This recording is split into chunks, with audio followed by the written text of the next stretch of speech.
Big Boss Malayalam season 6 അഞ്ചാമതെത്തിയ contestant ആണ് ജാസ്മിൻ ജാഫർ. ജാസ്മിനെ യൂട്യൂബിലൂടെ മിക്കവർക്കും തന്നെ അറിയാവുന്നതായിരിക്കും. ഇപ്പോൾ ബിഗ് ബോസിൽ വന്നിരിക്കുന്നവരിൽ ഏറ്റവും കൂടുതൽ സബ്സ്ക്രൈബേഴ്സ് ഉള്ള യൂട്യൂബ് ചാനൽ നടത്തുന്ന ആളാണ് ജാസ്മിൻ. ജാസ്മിന് 1.17 മില്യൺ സബ്സ്ക്രൈബേഴ്സ് ആണുള്ളത്. ഇൻസ്റ്റാഗ്രാമിലെ 503K ഫോളോവേഴ്സും ജാസ്മിനുണ്ട്. ബ്യൂട്ടി വ്ളോഗർ അതുപോലെ ഇൻഫ്ലുവൻസർ എന്നുള്ള പേരിലേക്കാണ് പുള്ളിക്കാരിനെ ഏറ്റവും കൂടുതൽ പ്രേക്ഷകരും അറിയുന്നത്. നല്ലൊരു പ്രേക്ഷക പിന്തുണ ഓൾറെഡി ഉള്ള ഒരു മത്സരാർത്ഥി തന്നെയാണ് ശരിക്കും പറഞ്ഞ ജാസ്മിൻ ജാഫർ. കൊല്ലത്തുനിന്നാണ് ജാസ്മിൻ വരുന്നത്. ബിഗ് ബോസിൽ സ്ട്രോങ് ആയിട്ടൊരു കണ്ടസ്റ്റന്റ് തന്നെയാണ് ജാസ്മിൻ. നന്നായിട്ട് തന്നെ കാര്യങ്ങൾക്ക് പ്രതികരിക്കുകയും എല്ലാം തന്നെ ചെയ്യുന്നുണ്ട്.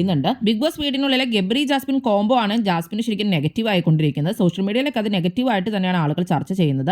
ഇപ്പോൾ ബിഗ് ബോസ് വീട്ടിലുള്ള കണ്ടസ്റ്റൻസിലെ ടോപ്പിലേക്ക് വരാൻ സാധ്യതയുള്ള ഒരു കണ്ടസ്റ്റന്റ് തന്നെയായിട്ടാണ് ജാസ്മിന് തോന്നുന്നത്. ഈ ഒരാഴ്ചയും കൊണ്ട് തന്നെ ജാസ്മിന്റേതായ ഒരു സ്ഥാനം ബിഗ് ബോസ് വീട്ടിൽ ഉണ്ടാക്കിയെടുത്തിട്ടുണ്ട്. ജാസ്മിൻ അത്യാവശ്യം നല്ലൊരു പ്രേക്ഷക പിന്തുണ ഇപ്പൊ തന്നെ ഉണ്ട്. കോംബോ ഒക്കെ മാറ്റി വെച്ചിട്ട് ഒറ്റയ്ക്ക് നിന്ന് കളിക്കുകയാണെങ്കിൽ കുറച്ചുകൂടി അധികം പ്രേക്ഷക പിന്തുണ ജാസ്മിന് കിട്ടുമെന്നാണ് തോന്നുന്നത്. നിങ്ങൾക്ക് എന്താണ് തോന്നുന്നത്? ജാസ്മിൻ ഗബ്രി കോംബോ നിങ്ങൾക്ക് ഇഷ്ടമാണോ? എന്താണ് നിങ്ങളുടെ അഭിപ്രായം? കൂടുതൽ ബിഗ് ബോസ് വീഡിയോകൾക്കായി ഈ ചാനൽ സബ്സ്ക്രൈബ് ചെയ്യണേ, സപ്പോർട്ട് ചെയ്യണേ. അടുത്തൊരു വീഡിയോ നമുക്ക് വീണ്ടും കാണാം.